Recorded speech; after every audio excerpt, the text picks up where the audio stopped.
17 तारीख से 21 तारीख तक 5 दिवसीय दुर्ग जिले में नकपुरा पंचायत 1 बजे से 4 बजे तक होगी।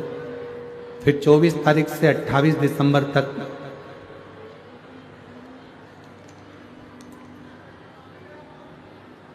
पोद्दार स्कूल के पास JP infra complex Hatkesh Mira road east Mumbai में रहेगी 5 दिन की, 24 से 28 दिसंबर। 4 से 10 जनवरी सूरत गुजरात, 16 से 22 जनवरी बड़ोदरा गुजरात, 5 से 9 फरवरी नांदेड़ महाराष्ट्र, 11, 12, 13 फरवरी डबरा मध्य प्रदेश और 14 से 20 फरवरी सीहोर रुद्राक्ष महोत्सव कथा का रहेगा। बड़े भाव से आप और हम भगवान देवाधिदेव महादेव से प्रार्थना करें, अपने अपने मन की भाव। आज कथा का 6ठा दिवस है। दिल से बाबा को प्रार्थना करिए, मन का भाव कहिए, बाबा को विनय करिए, साथ में बोलिएगा, प्रार्थना करिएगा।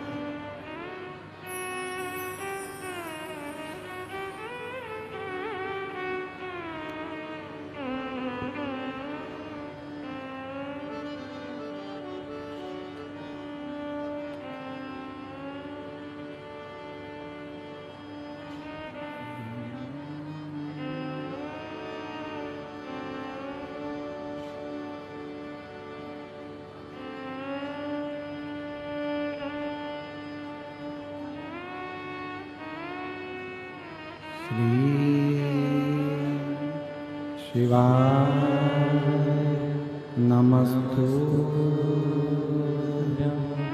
श्री शिवाय नमस्तुभ्यं श्री शिवाय नमस्तुभ्यं श्री शिवाय नमस्तुभ्यं श्री शिवाय नमस्तुभ्यं। भोला सब दुख काटो मारा, ओ भोला सब दुख काटो मारा। शिव शंकर जपो तेरी माला, भोले बाबा जपो तेरी माला। भोला सब दुख काटो मारा, ओ भोला सब दुख काटो मारा। वेश मंगलकारी, वेश है मंगलकारी। शमशान वासी हमारा, शमशान वासी हमारा। ओ भोला सब दुख काटो मारा, ओ भोला सब दुख काटो मारा।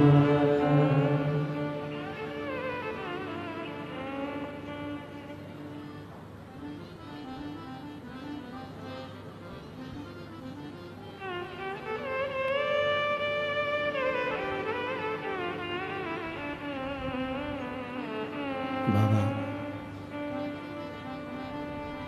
देवाधिदेव महादेव, भगवान शिव घड़दानी त्रिकालदर्शी कैलाशी अविनाशी शंकर,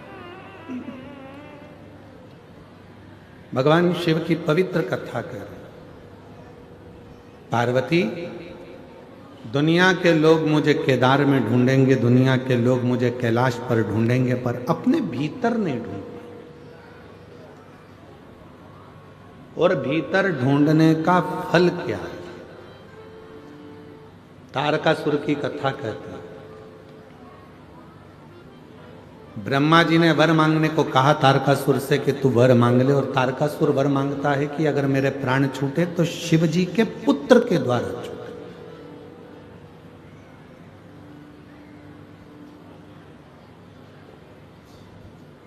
मांगा क्या कि भगवान शंकर के बेटे के द्वारा मेरे प्राण छूटे। और शिव जी तो समाधि में लीन थे।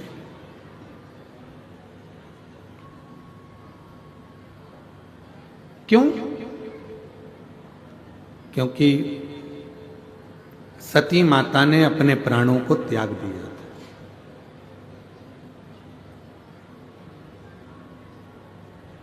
और जब तक शिव जी की शादी नहीं होगी, विवाह नहीं होगा, तब तक उनका बेटा भी नहीं होगा। और तारकासुर शंकर भगवान का इतना बड़ा उपासक था, शिव की इतनी भक्ति करता था तारकासुर कि शिव जी को अकेले नहीं देखना पसंद था। वो सोचता था माँ इनके साथ में रहे, या तो माता सती इनके साथ रहे, या इनकी अर्धांगिनी इनके साथ में रहे तो मुझे। पर अब सती मैया तो जलकर भस्म हो गई।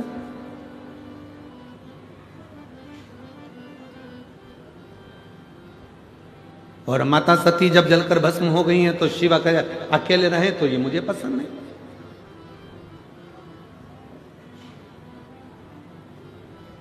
भगवान को अकेले कैसे रहे?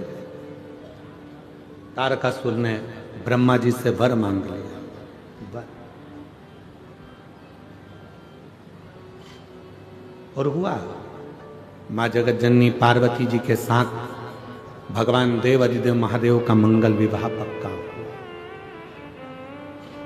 शिव जी के साथ में मां जगत जननी पार्वती जी का विवाह हो गया जब भगवान शंकर के तेज पुंज को ले जाकर अग्निदेव ने स्वयं गंगा जी के जल में दिया। और गंगा जी की जल से 6 पुत्र ने जन्म लिया। कृतिकाओं ने वो 6 पुत्रों को एक कर दिया तो धड़ तो एक हो गया शरीर, पर मुख 6 हो गए। कृतिकाओं ने उसका सुंदर स्वरूप देखा तो उस बालक का नाम कार्तिकेय रख दिया। और जब कार्तिकेय तारकासुर का संहार करने के लिए गए तो मां जगत जननी पार्वती जी देख रही थी।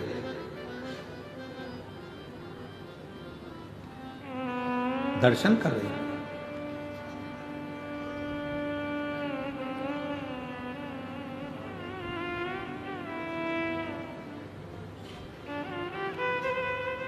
रोका कार्तिकेय को, रुको जरा कार्तिकेय। षडानंद कार्तिकेय ने कहा मां क्या बात है, मुझे क्यों रोक रही हो, क्या बात है, क्या हुआ?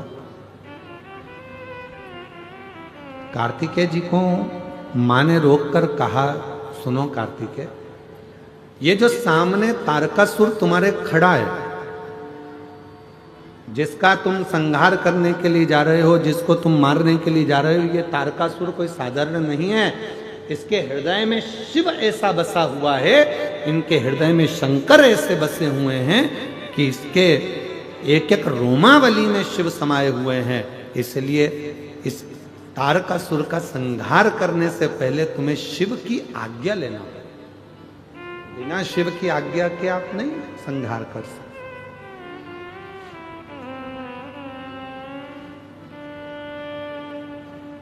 कितना भी प्रयास कर लेना, शिव महापुराण की कथा में आप पहुंच ही नहीं सकते जब तक मेरे देव अधिदेव महादेव खुद तुमको इशारा कर ना बुला ले, तब तक तुम कथा में नहीं आ सकते। आप नहीं पहुंच पाएगा। मेहमान आ जाएंगे, रिश्तेदार आ जाएंगे, नातेदार आ जाएंगे, कुटुंब आ जाएगा, कुबीला आ जाएगा, कोई ना कोई आ जाएगा। हम बड़े प्रसन्न होते हैं। अभी जैसे कच्चे वाले जितेंद्र जायसवाल जी आ गए, खंडेलवाल जी आ गए, वो बालोद वाली नगर पालिका अध्यक्ष हैं प्रतिभा जी, वो भी आई हुई हैं। ऐसे जब ये लोग कथा के अंतर्गत जब पहुंचते हैं तो हम लोगों को साधुवाद देते हैं कि कहीं ना कहीं शिव जी की आप पर बड़ी करुणा है, जो आप प्रत्येक कथा में बाबा के शरणागति में पहुंचकर दर्शन लाभ ले लेते हो और वहां की मिट्टी को अपने मस्तक चढ़ा लेते हो। ये कृपा है शिव जी की। और केवल यही नहीं, श्री विजय प्रसाद तिवारी जी भी एक कथा नहीं, कम से कम 2-3 कथाओं में विजय प्रसाद तिवारी जी भी लगभग पहुंचे और कथाओं में पहुंचकर वहां पर प्रणाम करा, नमन करा और जाते रहे। और साथ में उनके सुपुत्र भी आते रहे, वो भी आते रहे। महाराज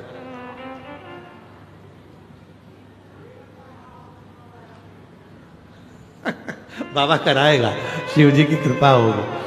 शंभु तो ये भी आते रहे। तो जब तक उसकी कृपा ना हो, जब तक वो करुणा ना करे, जब तक वो दया ना करे, तब तक दुनिया का कोई व्यक्ति शिव महापुराण की कथा में पहुंच ही नहीं सकता। सभी कथाओं में जाना सरल है। श्रीमद् भागवत कथा में पहुंच जाओगे, श्री रामचरितमानस में पहुंच जाओगे, गीता जी में पहुंच जाओगे, विष्णु पुराण में पहुंच जाओगे, नर्मदा पुराण में पहुंच जाओगे, अग्नि पुराण में पहुंच जाओगे, लिंग पुराण में पहुंच जाओगे, नारद पुराण में पहुंच जाओगे, भविष्य पुराण में पहुंच जाओगे, नरसिंह पुराण में पहुंच जाओगे, नारद पुराण आदि कादिक पद्म पुराण, जितनी पुराणे हैं सारी पुराण में जाना सरल है और शिव महापुराण में जाना कठिन है। क्यों? क्योंकि ये वो पुराण है, शंकर भगवान उसी को कथा में बुलाते हैं जिसको शंकर भगवान को देना होता है, वरना बुलाते ही नहीं।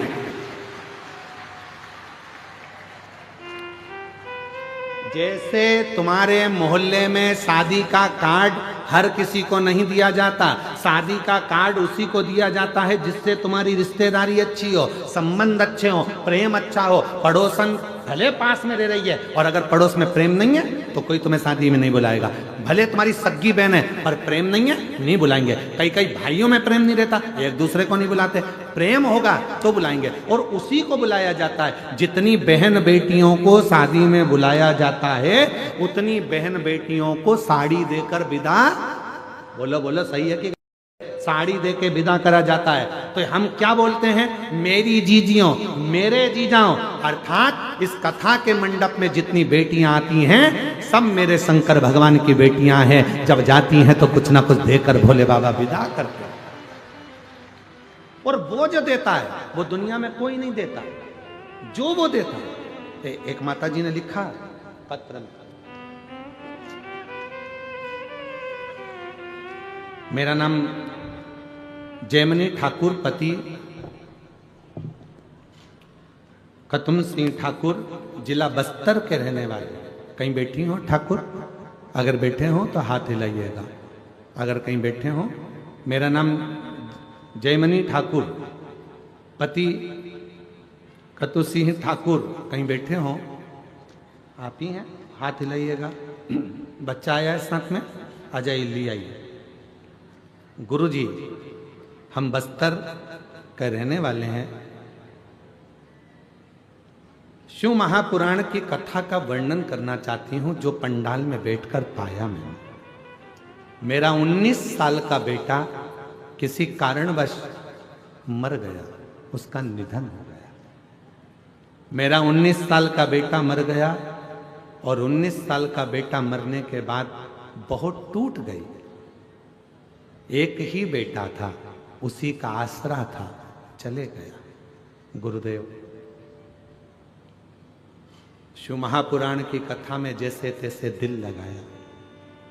मेरी उम्र हो गई 44 साल की और 44 साल की उम्र में मैंने भगवान भोलेनाथ की प्रार्थना करी तो बाबा ने मुझको एक बेटा दे दिया। एक बेटा दे दिया। पूरी बात तो सुनो, ताली बजाने बैठ गए। काय ताली बजा रहे? पहले बोलो सुनो। 44 साल की उम्र में बाबा ने मुझको एक पुत्र दे दिया। वो बेटा 1.5 साल का हुआ, गिर गया, मर गया।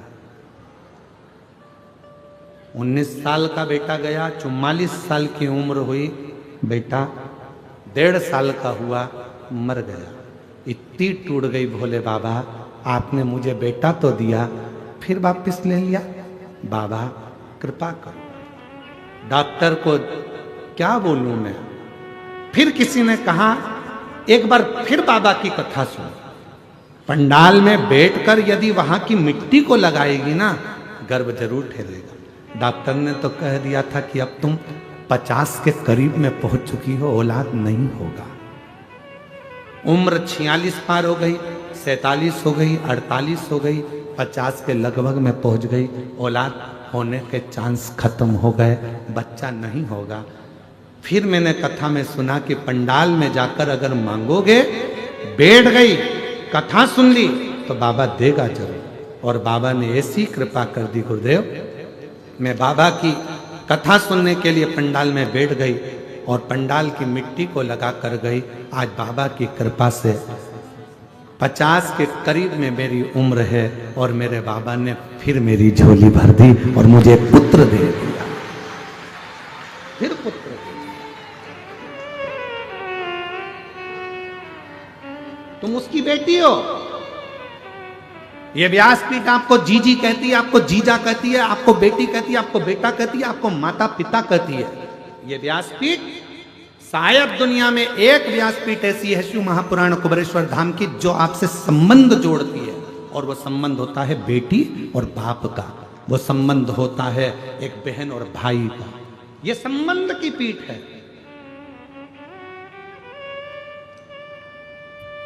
झारखंड में बाबा वैद्यनाथ जी विराजमान है, जिनको देवघर कहा जाता है। क्या कहते हैं उसको? देवघर। वहां देवघर कहलाता है, पर सीहोर का कुबेरेश्वर धाम देवघर नहीं, बाबा घर कहलाता है। वहां हमारे बाप का घर है, वहां बाबा घर है, हमारे पिता का घर है, वो मायका है हमारा। आप आते हो, कथा के पंडाल में बैठ जाते हो, लोगों को लगता है कि कथा में सुनने के लिए नहीं, इतनी पुराने होती, इतने शास्त्र होते हैं, सुनने के लिए लोग वहां जाते हैं। शिव महापुराण की कथा में सुनने के लिए नहीं आते। शिव महापुराण की कथा में तो अपने बाप को अपना हाल कहने के लिए आते हैं कि पिताजी मुझे ये तकलीफ है, वो दुख मिटा। 46 साल की उम्र से भी ज्यादा मेरी उम्र हो गई गुरुदेव, और बाबा ने ऐसी कृपा कर दी कि सोचा नहीं था, डॉक्टरों ने मना कर दिया था कि तुम कभी मां नहीं बन सकती, और बाबा ने मुझे मेरी गोद में बेटा दे दिया। जोरदार अब ताली बजा, अब शादी हुआ।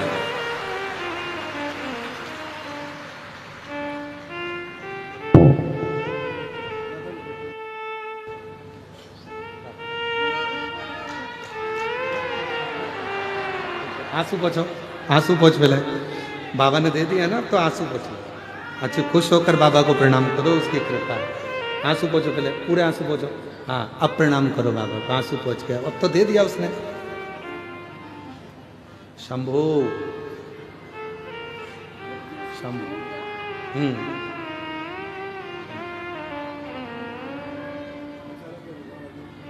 बाबा शंभू ले बेटा।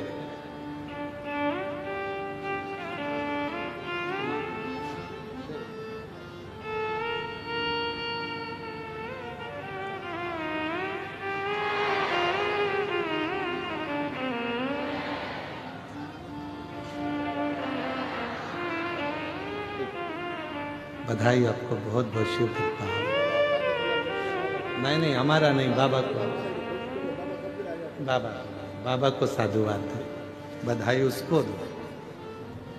और खाली न जाता कोई दर से तुम्हारे, खाली न जाता कोई दर से तुम्हारे, मैं भी खड़ी हूँ नन्ही बाहे पसारे, अपने हृदय से लगा लो, गिरी जा रही हो, उठा भोले अपने दर से अब तो न टालो, गिरा जा रहा हो, उठा लो। मेरी जीजियों, मेरे जीजाओं, मेरी बेटियों, बेटाओं, मेरे बुजुर्ग माता पिता, याद रखना, तुम्हारे क्षेत्र में कभी भी सूचना मिले कि कुबेर भंडारी के दरवाजे से कुबेरेश्वर धाम से चलकर ये शिव महापुराण की कथा तुम्हारे नजदीक में पहुंची है, 7 दिन नहीं, 1 दिन 2 दिन समय निकालकर उसके पंडाल में रहकर, झोली पसार कर, उसकी मिट्टी को मस्तक चढ़ाकर दिल से कह कर देखना, 3 महीने में मेरा बाबा तुम्हारी झोली जरूर भरेगा, ये निश्चित है, संबंध है उसका। आप तो भैया कह रहे हैं हमको भरोसा नहीं था, 50 के करीब में उम्र हो रही है, डॉक्टर मना कर दिया था कि अब तुम मां नहीं बन सकते। और आप मेरी जीजियां यहां बैठी हैं, ईमानदारी से बोलना, क्या 50 साल की उम्र में संतान का योग बनना सरल हो सकता है? तुम अपने मन पर हाथ लगाकर विचार कर सोचना, क्या हो सकता है? पर विधि के विधान को भी जो पलट दे, देवताओं का काम है भाग्य लिखना, और भाग्य को पलटने का काम है देवाधिदेव महादेव का, वो पलट कर रहे हैं, पलट कर रहे हैं। जब वो कृपा करता है तो दुनिया देखती है, वो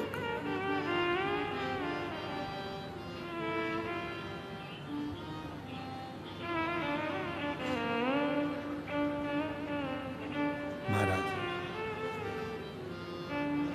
शिव कह रहे हैं, तारकासुर को मारने के लिए षडानंद कार्तिकेय जा रहे हैं। पार्वती जी ने शिव जी के पास कार्तिकेय जी को भेज दिया, जाओ भगवान देवाधिदेव महादेव की आज्ञा लो तारकासुर को मारने के।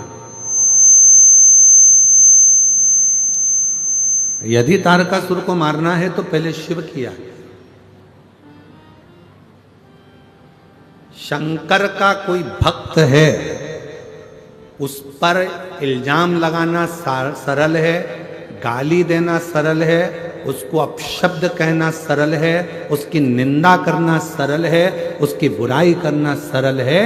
पर याद रखना, शिव भक्त की तुम निंदा कर सकते हो, बुराई कर सकते हो, उसके लिए गलत गलत बोल सकते हो, पर वो शिव भक्त पलट कर जवाब नहीं देगा। उसका जवाब एक दिन ऐसा समय का चक्र घूमेगा कि वो महाकाल पछिट कर जवाब निकालवाएगा कि तूने क्या बोला और कैसे। ये शरीर की हाथ की उंगलियां भी काम नहीं करेंगी, नेत्र काम नहीं करेगा, जिह्वा काम नहीं करेगी, श्रवण शक्ति काम नहीं करेगी, पांव काम नहीं करेगी, बहुत। किसी से मत डरो,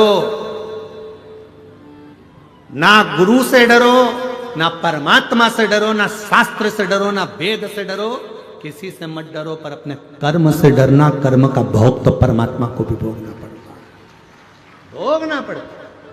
कर्म से डरना, मत ऐसा कर्म कर जाना कि जिंदगी में तुम भी रो और तुम्हारी औलादें भी जीवन पर्यंत रोती रहे।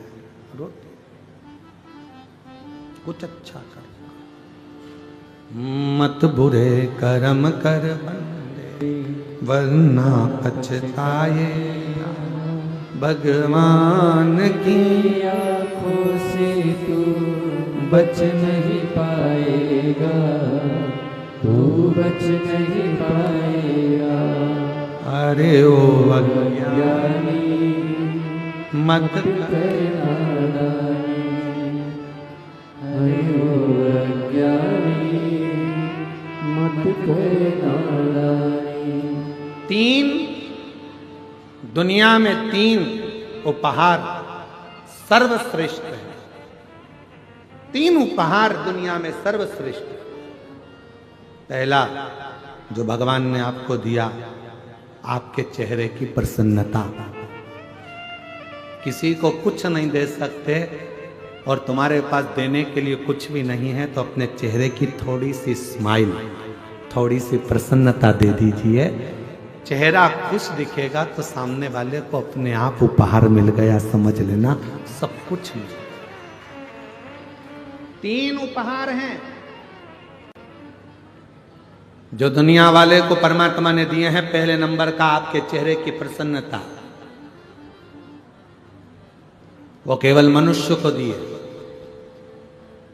मुस्कुरा लो, हंस लो।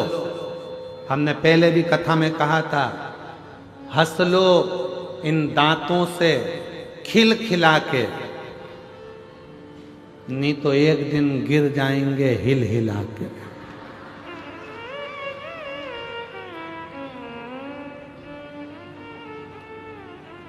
ये सोफा सेट फिर बाद में किसी काम का नहीं रहेगा, फिर नकली सोफा सेट लाके जड़ना पड़ेगा, और वो भी जम के चने वने खा गए तो नीचे आके गिर जाएगा। इसलिए थोड़ा सावधानी रखिए। 3 दुनिया के लोगों को मेरे भोले बाबा ने 3 उपहार दिए हैं देने के लिए। पहला है चेहरे की, बोलो बोलो जम के, प्रसन्नता। दूसरा उपहार है आपके मुख की मीठी वाणी। यह भी दुनिया का सबसे श्रेष्ठ उपहार है। किसी को कुछ नहीं दे सकते, मीठा बोलकर उसका आदर कर लो। दुनिया की सबसे बड़ी दौलत आपने दे दी, समझ लो, सबसे बड़ी दौलत। अभी तुम यहां बैठे हो, जरा सा टेढ़ा आड़ा बोल के देखो, हट गुस्से में तुमने अपशब्द कर दिया, गाली दे दी, आड़ा टेढ़ा कर दिया। ध्यान। एक दिन ये दांतों ने जिह्वा से कहा, 32 की 32 दांतों ने जीवान से कहा, जिह्वा से कहा, हे मेरी जिह्वा बहन, कृपा करना तो किसी को आड़ा टेढ़ा मत कह देना। ए जिह्वा बहन, तो किसी को आड़ा टेढ़ा, जिह्वा ने दांतों से कहा, दांतों ने जिह्वा से कहा। दांत जिह्वा से कहते हैं, जिह्वा दांत से कहती है, जिह्वा कहती है दांतों से, ए मेरे 32 भाइयों, मैं बहुत कोमल कोमल तुम्हारी बहन हूँ, सीधी सादी तुम्हारी बहन हूँ, मुझे काट मत देना। मैं तुम्हारी 32 भाई की एक ही बहन हूँ जीवान, तुम मुझे काट मत देना। तो 32 भाइयों ने कहा, बहन तू चिंता मत कर, हम तुझे कभी नहीं काटेंगे, पर तू हम पे कृपा करना, किसी से आड़ी टेढ़ी मत बोल देना, नहीं तो एक ही में पूरा भाई की भाई निपट जाए। 32 की 32 पहाड़, तू कृपा कर, तू दया कर।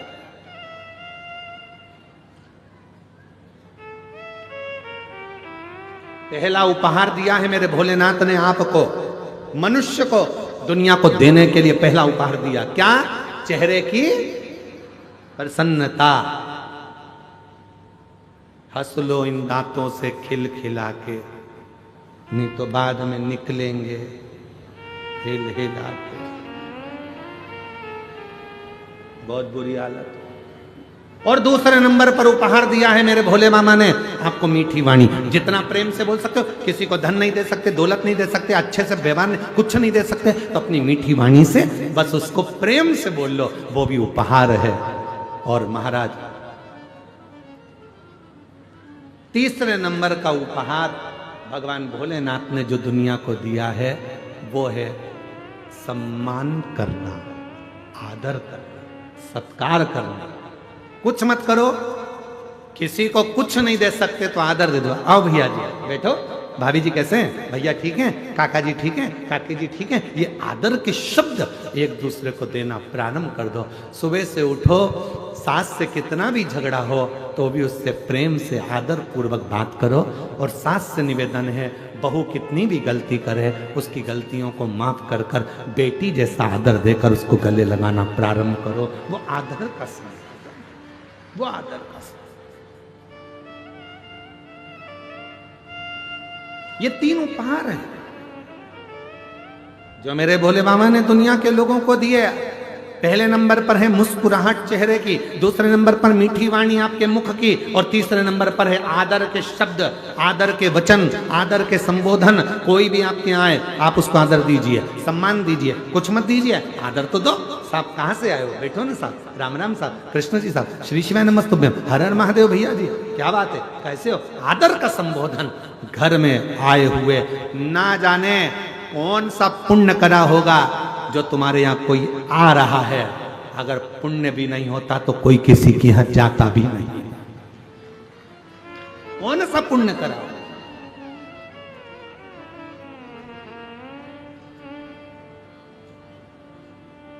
कल जब तिवारी जी के बेटे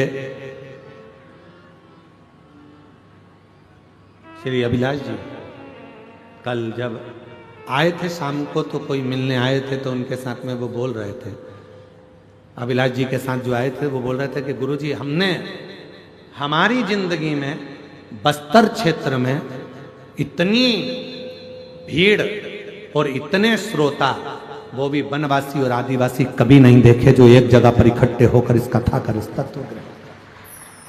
हमने अपने जीवन क्या दिया आपने? हमने अभिलाष तिवारी जी से कहा कि देखो ये तो आप लोगों का प्रेम है, आप किसी को आदर दे रहे हैं, आदर मिल रहा है, सम्मान दे रहे हैं, सम्मान मिल रहा है, सत्कार दे रहे हैं, सत्कार मिल रहा है, ये प्रेम है जो लुटाया जाए। ये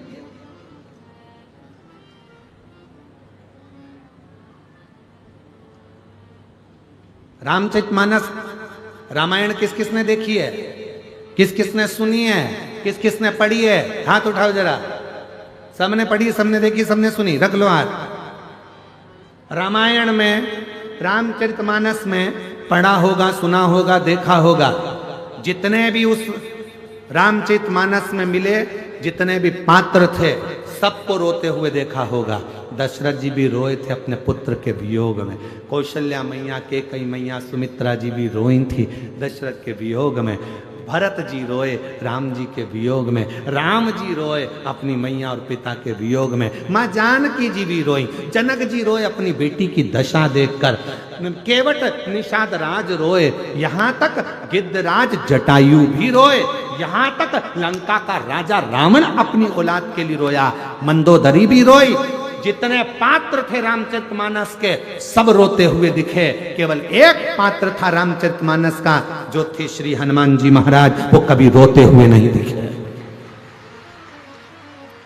जिनकी आंखों में कभी आंसू नहीं दिखे, जिनने कभी रोया नहीं, उनकी आंख से आंसू बहा नहीं। एक बार लक्ष्मण जी के मन में यह बात आ गई कि मैं रोया, आप रोए, भरत रोए, शत्रुघ्न रोए, माँ जानकी जी रोई, माता कौशल्या, कैकेयी, सुमित्रा रोई, केवट रोए, दशरथ जी रोए, जनक जी रोए, सुमंत्र जी रोए, जितने भी सभासद थे, सब गुरु की आंख में आंसू था, पर ये हनुमान क्यों नहीं रोते हैं? तब राम जी ने कहा यह हनुमान नहीं है, यह शिव का स्वरूप है, और शंकर कैसी भी परिस्थिति हो, हर परिस्थिति में मुस्कुराना जानते हैं, वो शिव है। और संसार का सबसे बड़ा गुण तत्व यही है, हर परिस्थिति में आप मुस्कुराइए। दुख आएगा, मनुष्य का शरीर है, ऐसा कौन है व्यक्ति जिसकी जिंदगी में दुख नहीं आया? कौन है? राम जी के जीवन में भी दुख आया तो कृष्ण भगवान के जीवन में भी दुख आया, जितने भगवान के अवतार हुए हर अवतार में दुख आया। ऐसा संसार में कोई नहीं जन्मा जिसकी जिंदगी में दुख नहीं आया।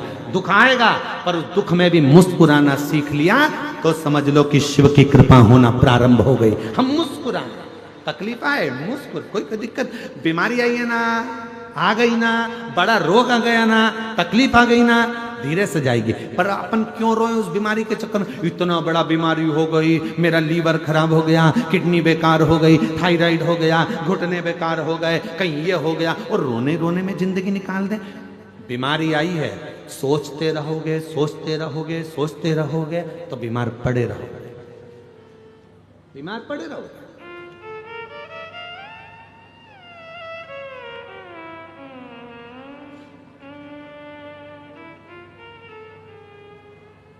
एक बात हम आपको कभी नहीं बोले, आज हम बोलना चाहेंगे।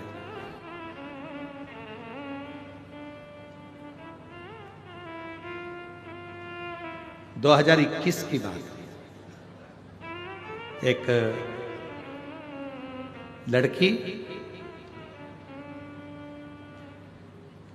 हरियाणा की एक बेटी अपनी मम्मी को लेकर पापा के साथ आई। मम्मी पापा दोनों थे। उस बेटी ने कहा, गुरुजी 2021 का चरित्र, हम बाबा के धाम पर थे, कुबरेश्वर धाम पर। मेरी मम्मी को कैंसर हो गया और डॉक्टर ने लास्ट स्टेज का बोला।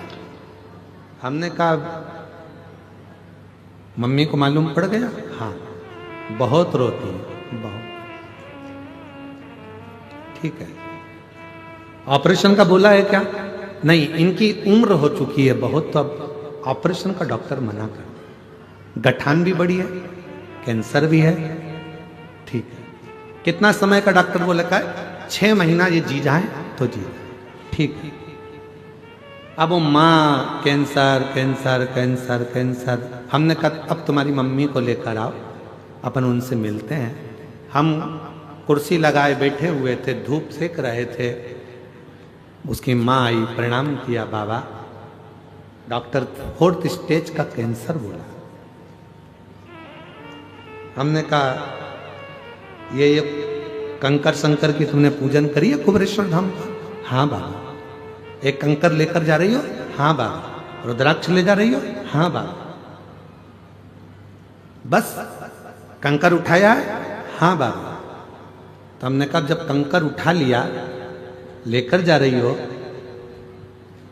तो निश्चित है यहां का कंकर वही उठाता है जिसकी बीमारी को भगवान को दूर करना होता है। तुमने अगर उठाया है, आज विश्वास के साथ जाना कि तेरे शरीर में कैंसर नहीं है, वो तो शरीर में गांठ हो गई है, उसका इलाज चल रहा है, धीरे धीरे वो भी ठीक हो जाएगी। शिवजी पे चढ़ा पानी पीऊंगी रुद्राक्ष का, कैंसर मुक्त हो जाऊंगी। आप मानेंगे नहीं, 1 साल के बाद वो फिर मिलने आई 2022 में, और उसकी माँ कहती है ये मेरी रिपोर्ट फाइल सामने है, मेरे शरीर में कोई कैंसर नहीं है। अच्छा सोचो, अच्छा। और उसका एक प्रमाण यहां पर भी आया है, एक पत्र में यहां पर भी प्रमाण है महाराज।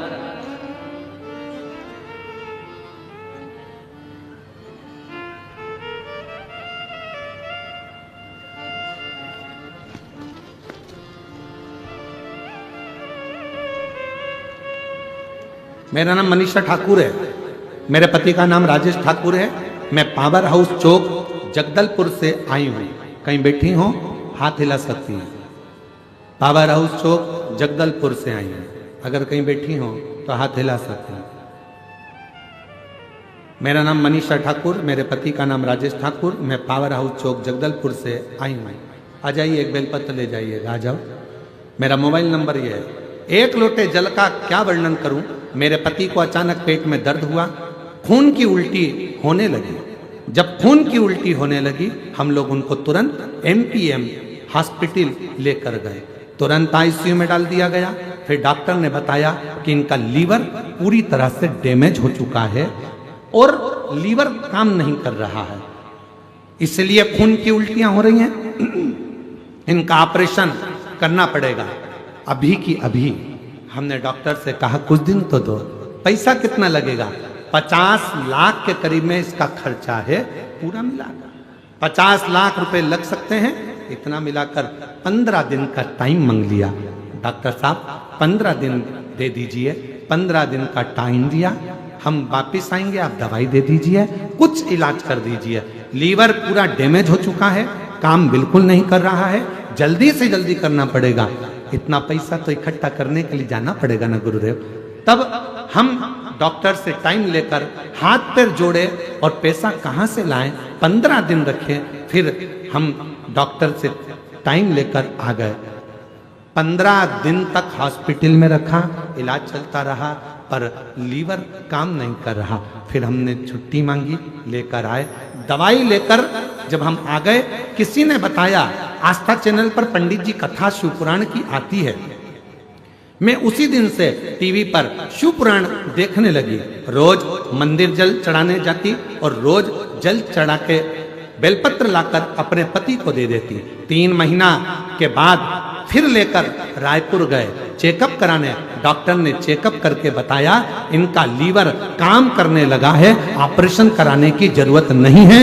पशुपतिनाथ का व्रत और शिव जी की कृपा। गुरुदेव बालोदा बाजार में हमने पहली कथा सुनी थी, अपने पति के लिए प्रार्थना करी थी। दूसरी बाबा पुरूर में कथा सुनी और तीसरी कथा दंतेवाड़ा के इस गिदम क्षेत्र में श्रवण कर रहे हैं। ये बाबा की कृपा। मेरे पति का पूरा लीवर वापिस काम करने लगा। क्यों काम करने लगा?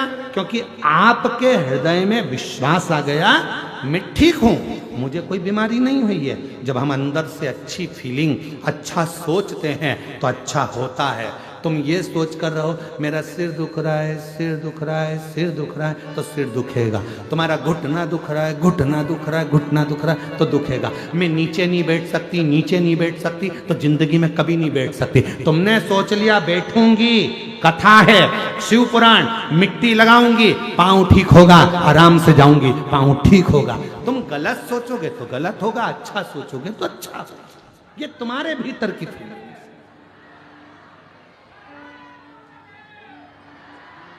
अब तुम जो सोचो, तुम अच्छा सोचिए। कोई बीमारी आ गई है, जाएगी। अब तुम बीमारी, मेरे को तो नींद ही नहीं आती, तो नींद कभी नहीं आएगी।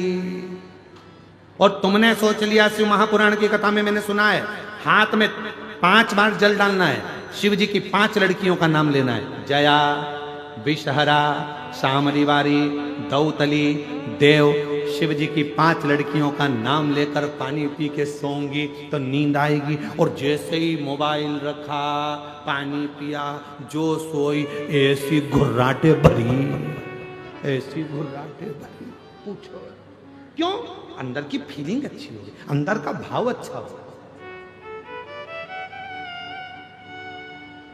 हम अपने आप से बीमार हैं। आधे से ज्यादा व्यक्ति तो अपने आप से बीमार है। जब तक उसके 500 रुपए हॉस्पिटल में नहीं लग जाए तब तक वो ठीक ही नहीं होती है। आधे से ज्यादा अपने आप से बीमार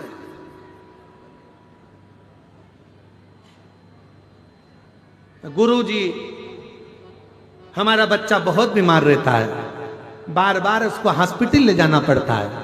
हमने कहा क्यों चिंता करती हो जीजी, बच्चा ने जन्म कहां लिया? तो कहा हॉस्पिटल में। हमने कहा पहले बच्चे कहां जन्म लेते थे? नानी के घर में, दादी के घर में। जब बच्चे नानी के घर में पैदा होते थे तो नानी के घर ज्यादा जाते थे। बच्चे जब दादी के घर में पैदा होते थे तो दादी से तब प्यार होता था, उसके घर ज्यादा जाते थे। आजकल बच्चे हॉस्पिटल में पैदा होते हैं तो सिस्टर और डॉक्टर से प्यार होता है, इसलिए बार बार जाते हैं। प्यार है उनका, इसने उनका, ये प्रेम, ये वात्सल्यता, ये इसने।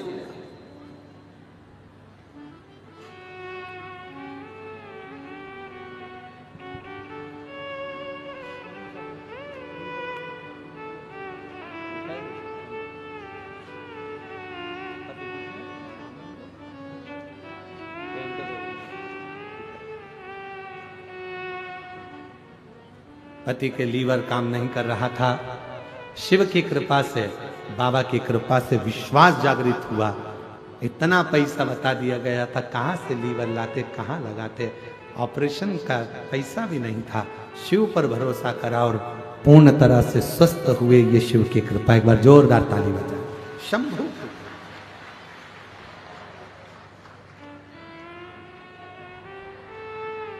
बड़ी दूर किनारा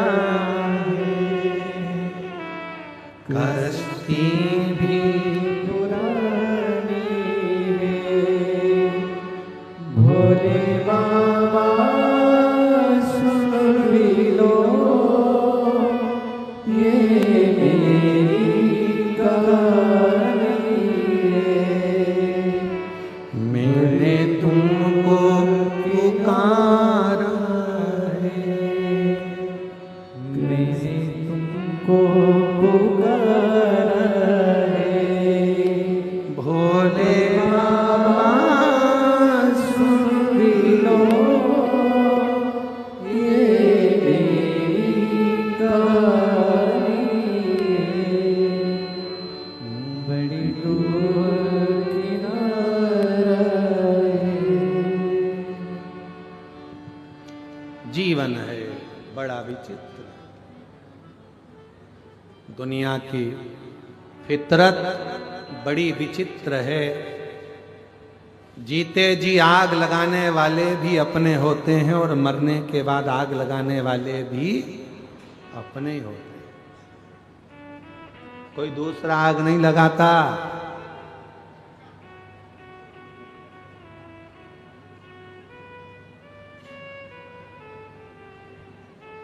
कल कोई कह रहा था गुरुजी आजकल तो ठंड भी नहीं पड़ रही है। हमने कहा आग लगाने वाले इतने हो गए, काहे की ठंड पड़े?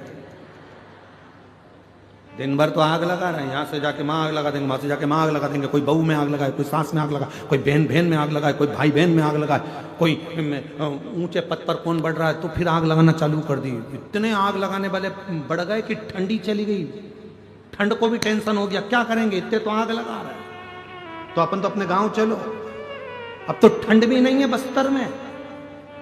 वो भी सोच रही चलो दादा, ये रोज एक दूसरे के कान में जाके आग ही लगाते हैं दिन भर। ठंड को भी डिप्रेशन हो गया, वो भी रुक रुक के आती है, कभी कभी एक दो दिन के लिए आती है फिर चली जाती है, क्योंकि देखती है आग लगाने वाले कम हुए हो तो लगा जाऊं ठंड, उसको भी चिंता।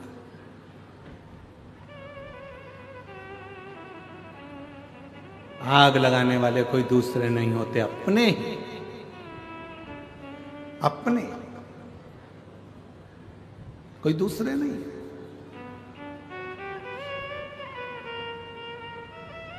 भारत की भूमि पे ही जन्म लेते हैं, भारत माँ की गोद में ही बड़े होते हैं, भारत माँ की रोटी ही खाते हैं, और मालूम पड़े भारत माँ का ही विरोध कर देते हैं। ऐसे ऐसे दुनिया में लोग बैठे पड़े हैं, ऐसे लोग।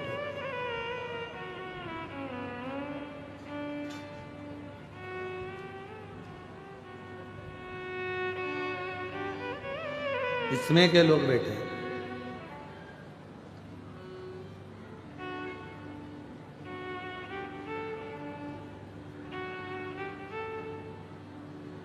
महाराज तारकासुर के मारने के लिए सदानंद कार्तिकेय जा रहे हैं, शिव जी समझा रहे हैं, बाबा भोलेनाथ समझा रहे हैं।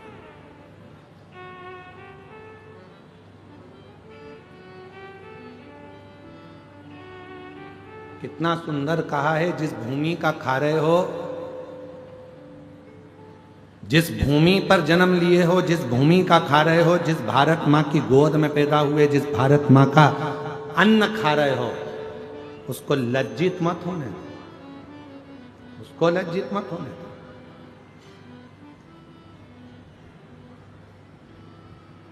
वो लज्जित ना हो।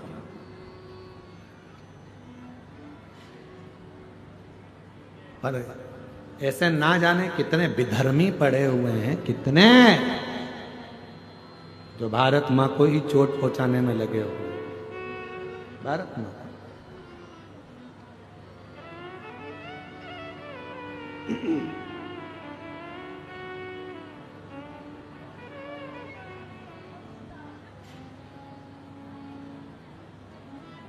महाराज तारका सुर को मारने के लिए सदानंद जा रहे हो, पर एक बात का ध्यान रखना, उसके हृदय में शिव बसे, शंकर बसे, और जिसके दिल में शिव बसा हो उसको कष्ट ना दे, उसको तकलीफ ना दे। उसका जवाब स्वयं देवाधिदेव महादेव देते हैं।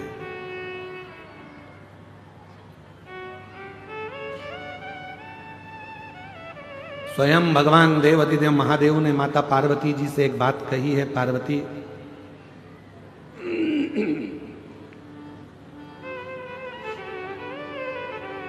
ये जो तुमरुका जी ने शिव महापुराण की कथा को कहा है, और चंचुला अपने पति की मुक्ति के लिए ये कथा जो सुन रही है, शिव कहते हैं सुनो पार्वती, ये शिव महापुराण की कथा कलिकाल में मानव के जीवन को सार्थक करने वाली। भूल से भी किसी का मन अगर शिव महापुराण में नहीं भी लगे, और भूल से भी अगर वो कथा के पंडाल तक पहुंच जाता है, या कथा को सुन लेता है कहीं पर भी बैठकर, शिव कहते हैं उस पे मेरी दृष्टि पड़ जाती है और उसका उद्धार मैं कर देता हूं। जैसे सोना, सोने में अगर कीचड़ लग गया, सोने में धूल लग गई, तो सोने की कीमत कम होगी क्या? जम के बोलो जरा। नहीं। सोने में कीचड़ लग गया तो कीमत कम होगी क्या? सोने में आटा लग गया उसनते समय तो कीमत कम होगी क्या? सोना पानी में पड़ा है तो क्या कीमत कम होगी क्या? सोने की कीमत उतनी की उतनी ही रहेगी जितनी उसकी है, चाहे वो कीचड़ में हो, चाहे मिट्टी में हो, पानी में हो, चाहे कहीं पर भी हो। उसी तरह शिव महापुराण की कथा, चाहे तुम्हारा दिल लगे चाहे ना लगे, अगर तुम शिव पुराण की कथा में पहुंच गए हो, समझ लेना शिव की दृष्टि तुम्हारे पर पड़ना प्रारंभ हो गई और तुम कीमत वाले।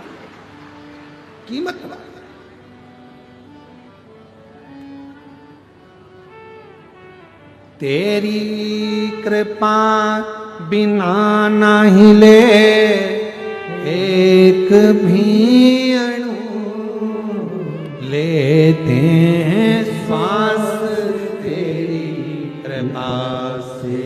तनु तनु निरंकार मुक्ति द्वार ओमकार तू, भोले ओमकार तू, आयुष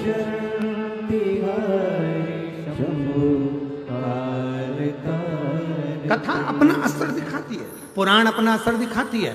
आप भले गए हो, नहीं ध्यान गया, मन नहीं गया, फिर भी कथा में जाकर बैठे हो तो कथा एक ना एक दिन आपका असर जरूर दिखाएगी। एक बहुत अच्छा चरित्र है, सुंदर सा व्याख्यान है। एक पिताजी, एक चोर बड़ा विद्वान था, बहुत विद्वान चोर था और बड़ा प्रखर चोर, बहुत प्रबल चोर। उसका एक लड़का था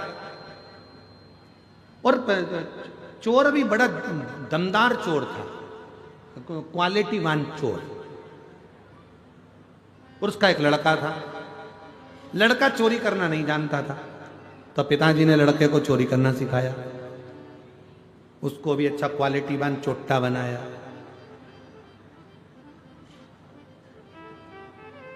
वीआईपी चोर, एकदम जोरदार चोट्टा, अच्छा बना। अब उसको जब बहुत जोरदार चोर बनाया तो एक दिन पिताजी ने उसको पास में बिठाकर बुलाकर कहा, बेटा देख, मैंने तुझे अच्छा चोट्टा तो बना दिया, मैंने चोर बना दिया, तेरे को अपने पूरे हुनर दे दिए तुझको, पर एक बात याद रखना, कभी भी जिंदगी में शिव महापुराण की कथा में मत जाना। अगर तुझे अच्छा चोट्टा बनना है तो कभी कथा में मत जा, कभी प्रवचन में मत जा, कभी किसी पुराण को सुनने मत जा, कभी प्रवचन सुनने मत जा, कभी सत्संग में मत जा। कोई महाराज प्रवचन दे रहा हो तो कानों को बंद करो, भाग जा, पर प्रवचन मत सुनना। छोरे ने कह दिया बेटे ने, ठीक है पिताजी, अब तुमने मुझको इतना वीआईपी चोट्टा बनाया है, जब तुमने मुझको इतना वीआईपी चोट्टा बनाया है तो मैं कभी भी प्रवचन में नहीं जाऊंगा, प्रवचन में नहीं जाता।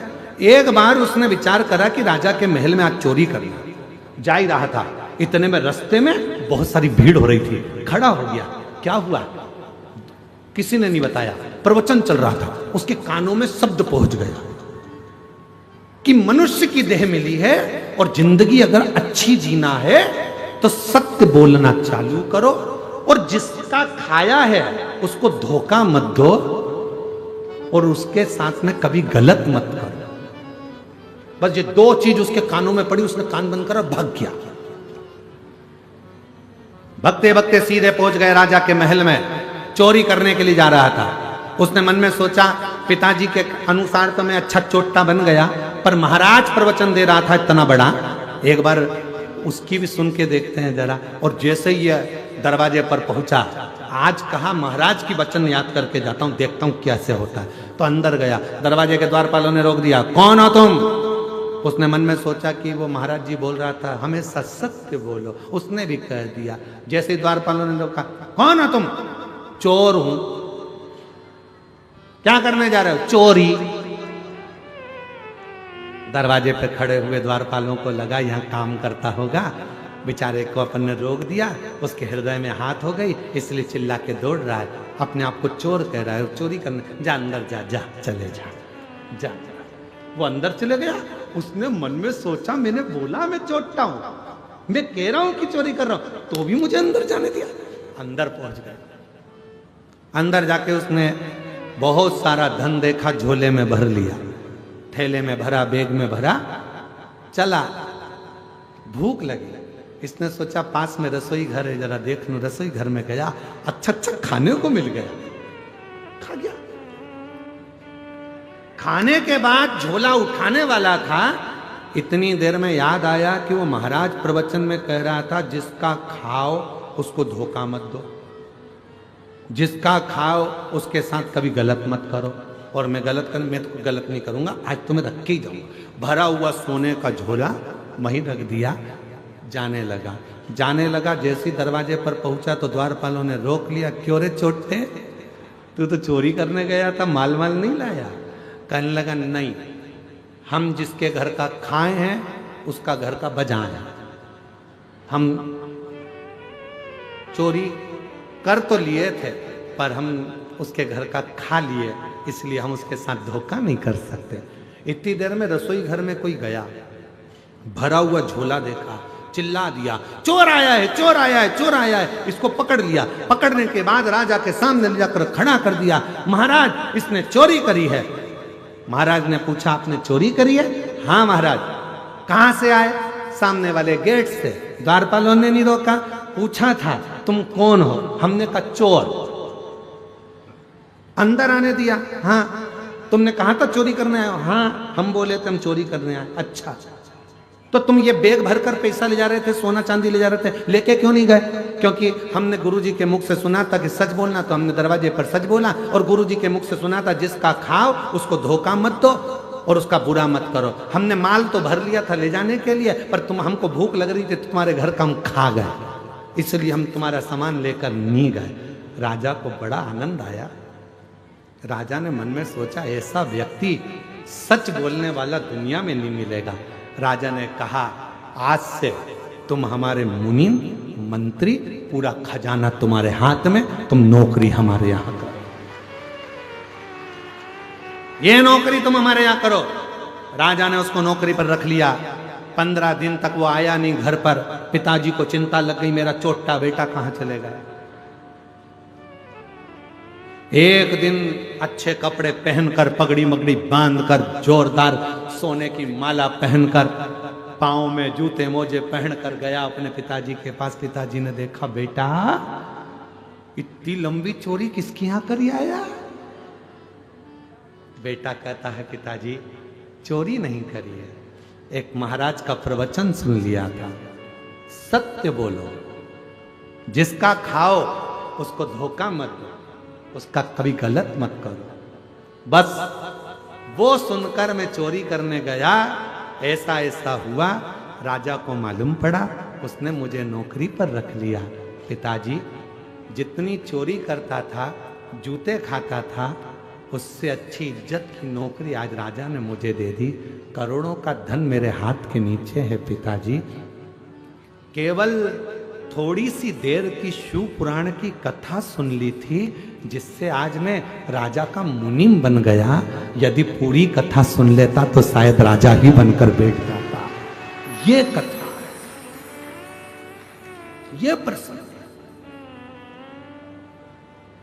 अच्छा, श्रेष्ठ शिव की कृपा से ये कथा कहीं ना कहीं काम आएगी, कहीं ना कहीं मिलेगी, कहीं ना कहीं प्राप्त होगी। और दंतेवाड़ा की मां दंतेवाड़ा की दंतेश्वरी माई, हम पे कृपा करो मेरी माई, हम पे दया करो मेरी माई। बोलो बोलो बोलो, सब बोलो। दंतेवाड़ा की दंतेश्वरी माई, दंतेवाड़ा की, हम पे कृपा करो मेरी माई, हम पे कृपा करो मेरी माई, दंतेवाड़ा की दंतेश्वरी माई, दंतेवाड़ा की दंतेश्वरी माई।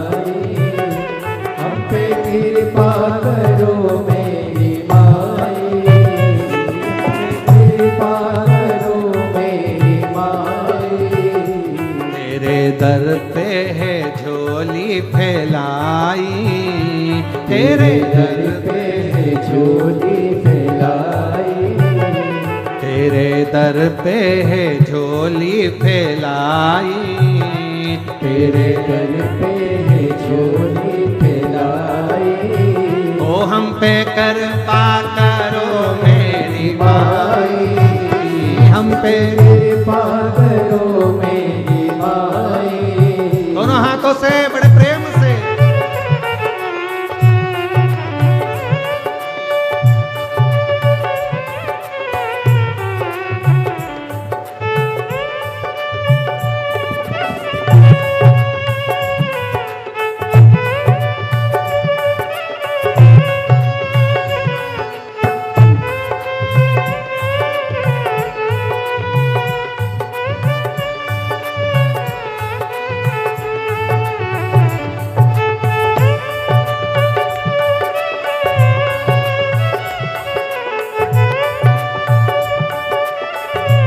पीछे वाले भी दोनों हाथों से ताली से बजाते हुए मां दंतेश्वरी की आराधना।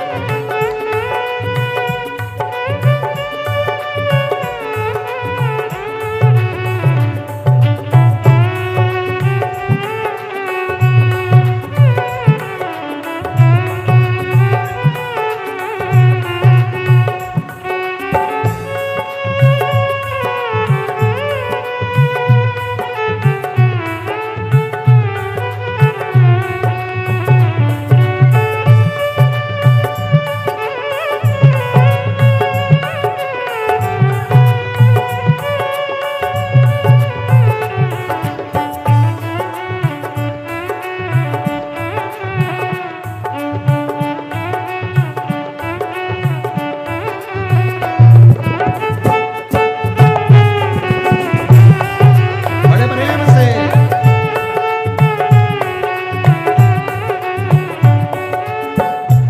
हम तुम्हारे हैं मेरी को मैया, तेरे दर पे पड़ूं मैं ही पैया। हम तुम्हारे हैं ओ मेरी मैया, तेरे दर पे पड़ूं मैं ही पैया।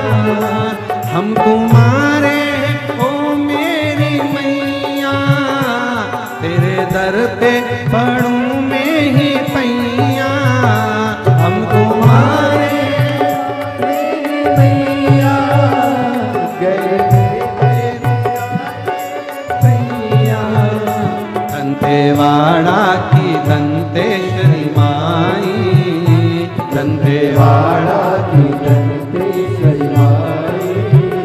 हम पे कृपा करो मेरी माई, हम पे कृपा करो मेरी माई, दंतेवाड़ा की दंतेश्वरी माई, दंतेवाड़ा की दंतेश्वरी माई। हम पे कृपा करो मेरी माई, हम पे कृपा करो मेरी माई।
घर के दर पे आए नहीं, अब तुम्हारे पराए नहीं है।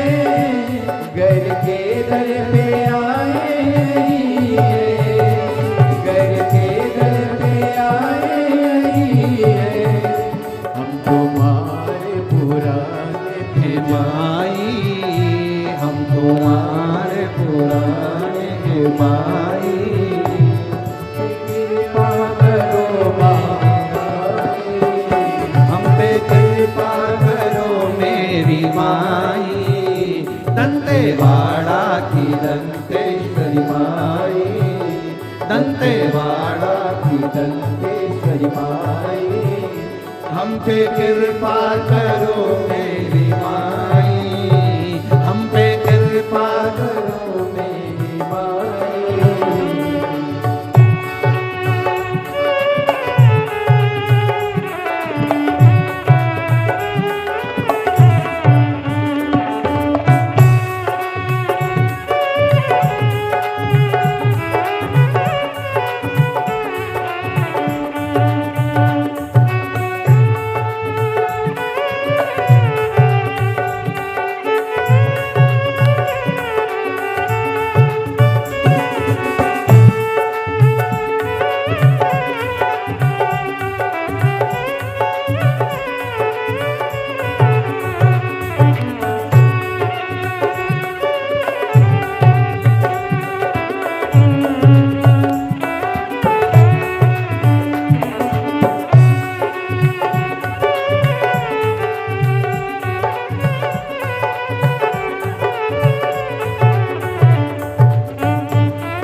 बड़े भाव से दोनों हाथों से पीछे वाले भी।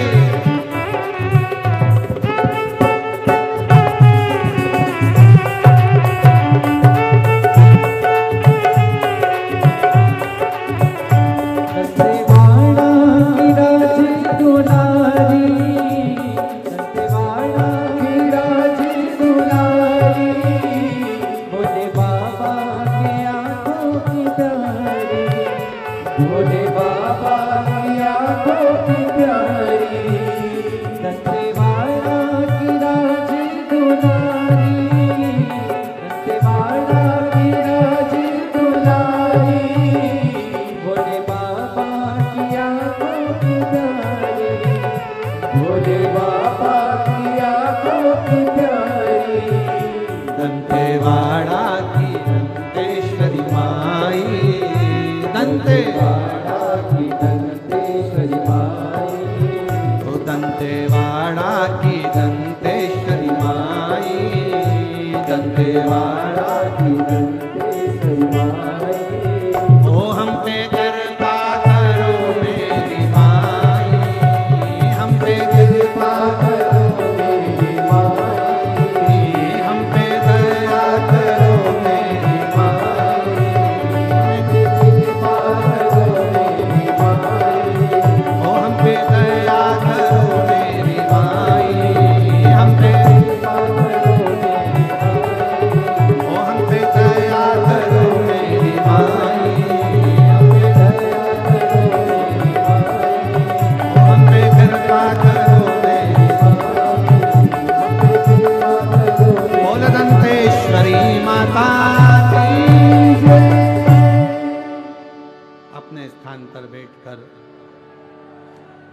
भगवान देवाधिदेव महादेव से अपने मन का भाव कहिए, हृदय से प्रार्थना करिए, विनय करिए, निवेदन करिए भाव से। आज कथा का छठा दिवस है। कल कथा सुबह 8 बजे से 11 बजे हो जाएगी यहाँ।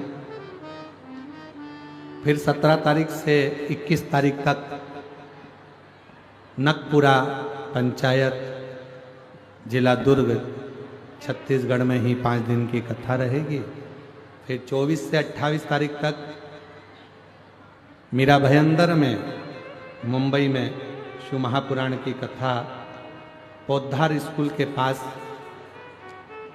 JP infra complex Hatkesh Mira road east Mumbai में शिव महापुराण की कथा रहेगी। जिसका लाभ लेंगे और अपने जीवन को सार्थक बनाएंगे।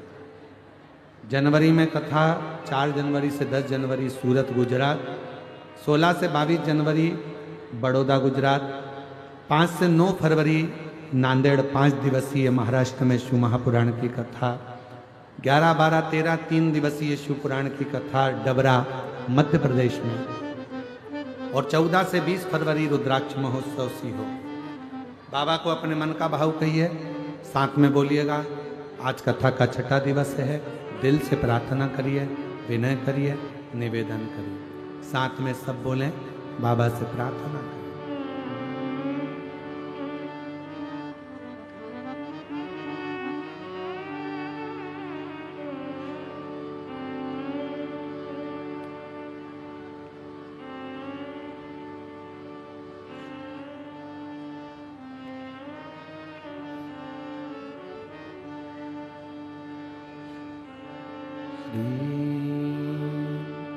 श्री नमस्तु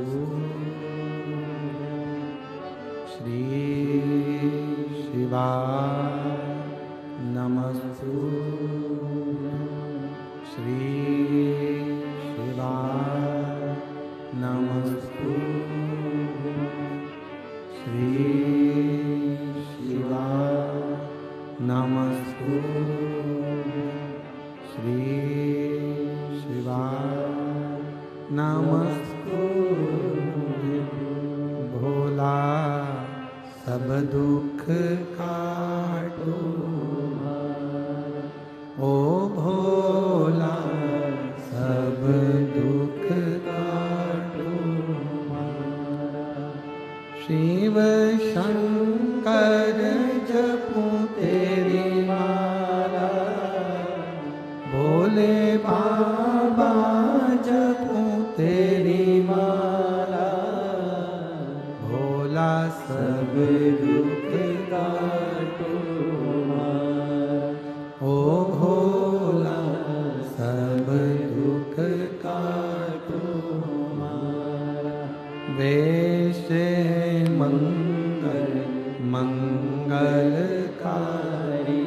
वेश मंगलकारी। शमशान वासी हमारा, शमशान वासी हमारा।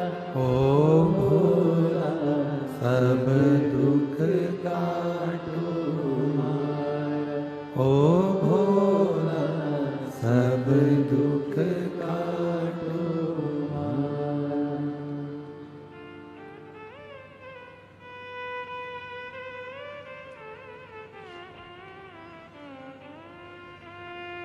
बाबा देवाधिदेव महादेव की पवित्र कथा कह रहे हैं। शिव महापुराण की कथा वर्णन करती है। भगवान देवाधिदेव महादेव ने षडानंद कार्तिकेय जी से कहा कि यह तारका इसने ही है, इसके हृदय में शिव बसता है, इसलिए बाण छोड़ना पर हृदय में ना लगे, इसका ध्यान रखना। शिव भक्त के हृदय में चोट ना पहुंचे, इसका स्मरण रखें। सब निंदा स्वीकार करी जा सकती है, पर शिव की निंदा, शिव पुराण की निंदा और शिव भक्त की निंदा कभी स्वीकार नहीं, कभी स्वीकार। जो शिव भक्त की निंदा करता है वो शिव का द्रोही हो जाता है, शिव का द्रोही।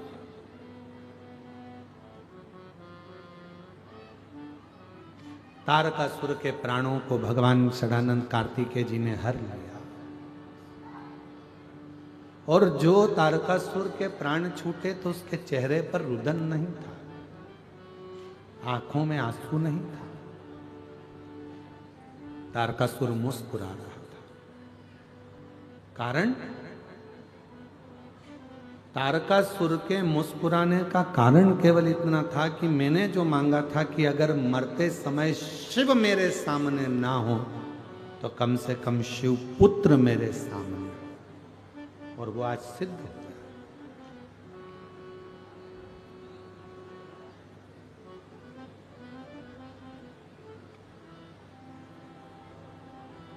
भगवान से अपन मांगते क्या? हे प्रभु, अंतिम जब क्षण हो, प्राण छूट रहे हो, कोई आए ना आए, पर तू आना। अंत समय प्रभु आना पड़ेगा, वचन दिया तो निभाना पड़ेगा। आए ना आए प्रभु कुटुंब कबीरा, अंत समय प्रभु आना पड़ेगा, वचन दिया तो निभाना पड़ेगा। अंत समय प्रभु आना पड़ेगा। कोई आए ना आए, कोई निभाए ना निभाए, पर अंत समय में मेरा शिव जरूर आए, शंकर जरूर। उसका इंतजार करिए, प्रतीक्षा करिए।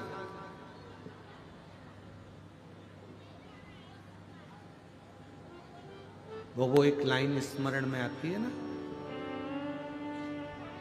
जब कोई नहीं आता भोलेनाथ आता है, जब कोई नहीं आता भोलेनाथ आता है, मेरे दुख के दिनों में वो बड़ा काम आता है। कोई नहीं आएगा, प्राण छूटेंगे, मरोगे, अंतिम समय होगा, सारे घर के लोग कंधे पर उठाकर ले जाकर शमशान में छोड़ जाएंगे। शमशान में कौन रहता है? शिव। सबको मालूम है अब हमारी जरूरत नहीं है, इसको यहाँ छोड़ दो। अब कौन देखेगा? बोलो जम के, देव अधिदेव महादेव। परिवार वाले शमशान में छोड़ देंगे, आग लगाएंगे, चले जाएंगे। सबको मालूम है शमशान में शिव बसता है, वो देखेगा, वो ध्यान रखेगा। अपने को देखने की, ध्यान रखने की अब जरूरत नहीं है। जिंदा था, अपन ने देखा, अपन साथ, अब वो साथ।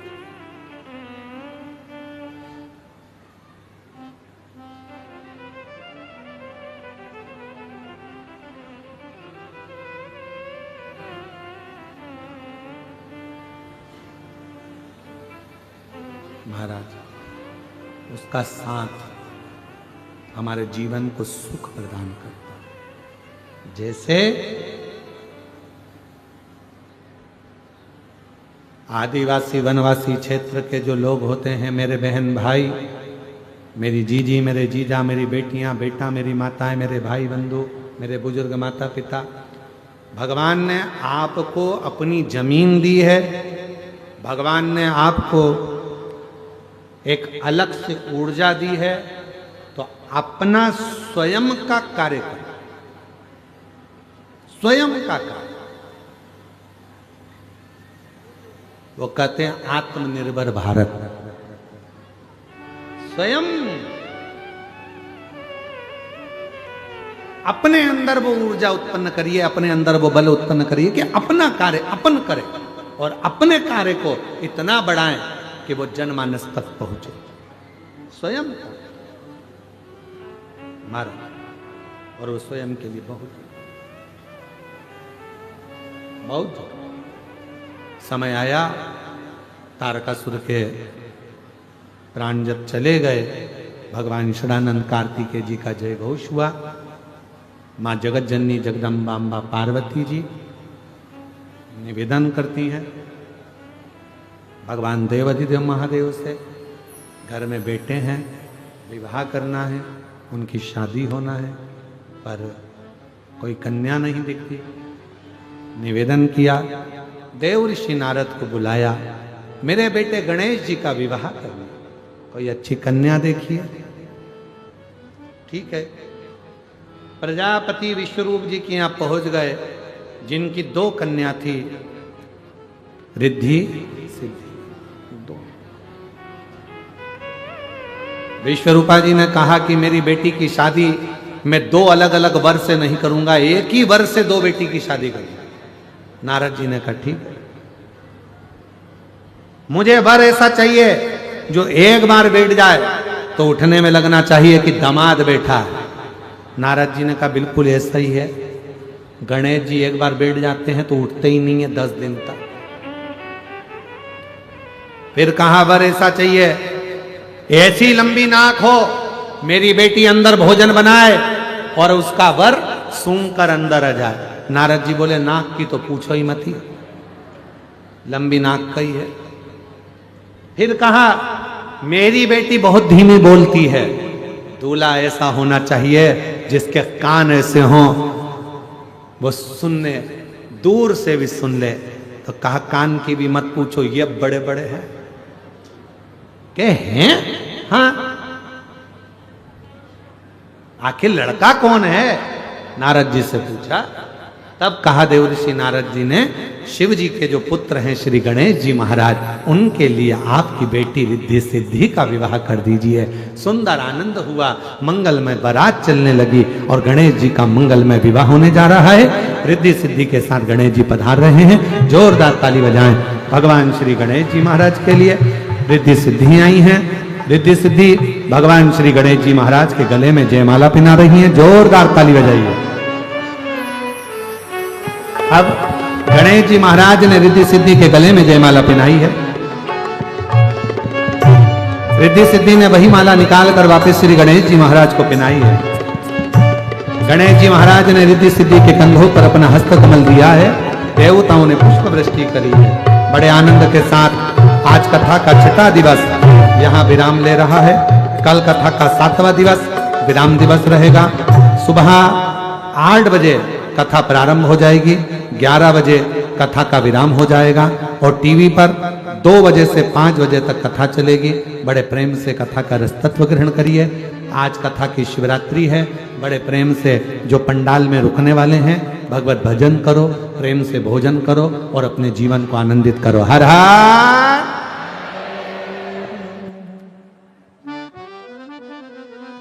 जय जय श्री राधे। सभी भक्तों को हर हर महादेव सादा जैसे के साथ श्री सेवाई नमस्तोभ्यम। व्यासपीठ को नमन करते हुए हम सबके प्रिय, हम सबके लाडले ठाकुर कल्लू जी महाराज के चरणों में नमन करते हुए, परम सत्य परम आदरणीय विश्वविख्यात पूज्य गुरुदेव के पावन चरणों को नमन करते हुए और आप सभी शिव भक्तों के चरणों में नमन करते हुए सुंदर आज हम सभी ने 6वें दिवस की कथा श्रवण करी। कल विराम दिवस की कथा सुबह 8 बजे से 11 बजे तक गिदम छत्तीसगढ़ की पावन धरा पर हम सभी श्रवण करेंगे और इस कथा का प्रसारण दोपहर 2 बजे से 5 बजे तक हम सभी आस्था चैनल के माध्यम से यूट्यूब फेसबुक के माध्यम से श्रवण कर सकेंगे। सुंदर आरती का समय हो चुका है। आरती का आनंद हम सभी मिलकर लेंगे। जय जय श्री राधे। हर हर महादेव। श्री सेवाई नमस्ते। जय शिव ओंकारा भोले भज शिव ओंकारा ब्रह्मरा ब्रह्मा विष्णु सदा शिव भोले भोलेनाथ महाशिव हरि नागे धारा ओम हरे हरे हरे महादेव। कानन चतुरानन पंचानन राजे भोले पंचानन राजे हंसासन गरुड़ासन हंसासन गरुड़ासन वसवान साजे ओम हरे हरे दो भुज चार चतुर भुज 10 बुद्धि अति सोहे भोले 10 बुद्धि अति सोहे तीनों रूप निरखता भोले जी का रूप निरखता त्रिभुवन जन मोहे ओम हरे हरे हरे महादेव।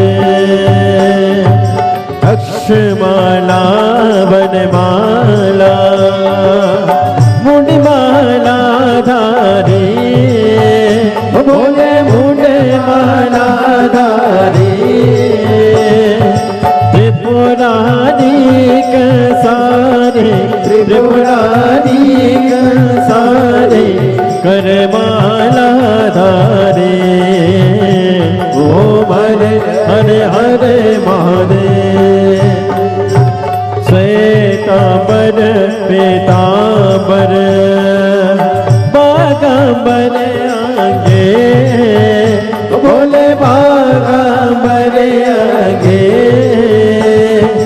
सनकादिक गरुड़ादिक अनकादिक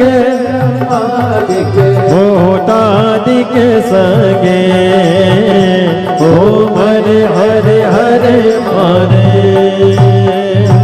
कर के मादिक मंडल चक्रिति सुंदरता बोले चक्रिति सुंदरता जग करता जग हरता जग कहता जग हरता जग पालन करता ओम हरे हरे हरे महादेव ब्रह्मा विष्णु सदा शिव जानते अविवेका बोले जानते अविवेका अक्षर के माते ओम अक्षर के माते हे तीनों एका ओम हरे हरे हरे महादेव काशी में विश्वनाथ विराजे नंदी ब्रह्मचारी बोले नंदी ब्रह्मचारी नित्य उठ दर्शन पावत वही माति वारे ओम हरे हरे हरे महादेव त्रिगुणी स्वामी जी के आदित्य जो कोई नर गावे बोले जो कोई नर गावे खेती शिवानंद स्वामी सुख संपत्ति पावे ओम हरे हरे हरे महादेव जय शिव ओंकारा बोले भज शिव ओंकारा बोले पार्वती का प्यारा बोले ऊपर जलदारा बोले ओढ़े बगीचाला बोले बाग पियने वाला बोले तीन नयन वाला बोले एक नयन वाला बोले मैं कोयम का सा ब्रह्मा विष्णु सदा शिव बोले बोले राज महाशेर दारा हरे हरे हरे महादेव बोले घोरम कर्णावतारम संसार सारम के ध्यान सदा वदनम देव भवानी सहितं नमः अच्युतं केशवं श्रीधरं वादिकं गोपिकामनं जानकी नायकं श्रीराम हरे राम हरे राम राम हरे हरे हरे कृष्ण कृष्ण कृष्ण हरे हरे हरे राम राम हरे हरे हरे कृष्ण कृष्ण हरे हरे कसुनाथ भगवान की जय कुबेश्वर महादेव की जय हरि ओम ओम जतनेन जतनमय जम तदेवास्तानि धर्माणि प्रथमान्यासन्नाते हनाकं महिमानः सचं तजत्र पूर्वे साध्याः सन्ति देवाः हरि ओम एकदन्ताय विद्महे वक्रतुण्डाय धीमहि तन्नो श्रीदन्तिः प्रचोदयात् हरि ओम गणेऽम्बिकायै च विद्महे कर्मसिद्ध्यै च धीमहि तन्नो श्रीगौरिः प्रचोदयात् हरि ओम